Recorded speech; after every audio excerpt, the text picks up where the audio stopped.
ఒక్కసారి ఈ వీడియో చూడండి ఫ్రెండ్స్. వాళ్ళని ప్రశ్నించండి, విమర్శించండి, మీ అభిప్రాయాన్ని చెప్పండి, కానీ గౌరవంతో చెప్పండి, బాధ్యతతో చెప్పండి, చట్టాన్ని గౌరవిస్తూ చెప్పండి. అప్పుడే మన ప్రజాస్వామ్యం మరింత బలపడుతుంది. కొడకల్లారా నా భాష తెలుస్తారా మీకు?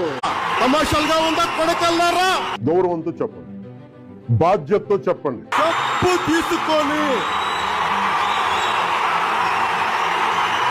పళ్ళు రాళ్ళ కొడతాను కొడకల్లారా, ఒక్కొక్కడికి చెప్తున్నాను. ఫ్రీడమ్ ఆఫ్ స్పీచ్ అంటే ఫ్రీడమ్ టు అబ్యూస్ కాదు. తిక్క రేగితే నాకు ముఖ్యమంత్రి వాళ్ళ అమ్మమ్మ కూడా ఎవరు గుర్తురాడు నాకు. డెత్ థ్రెట్స్ ఇవ్వడం, వంట చేతో మెడ పిసికి తొక్కి కింద నొక్కేస్తాం కొడకల్లా. ఆధారాలు లేకుండా ఆరోపణలు చేయడం. వాలంటీర్స్ గురించి మాట్లాడితే ఏమని చెప్పారు? అందరూ తిట్టారు కదా నన్ను. పైచిలుకు 30,000 మంది పైచిలుకు ఆడపిల్లలు అదృశ్యం అయిపోయారు ఆంధ్రప్రదేశ్ నుంచి. ఒక వ్యక్తి గౌరవాన్ని దెబ్బతీయడం.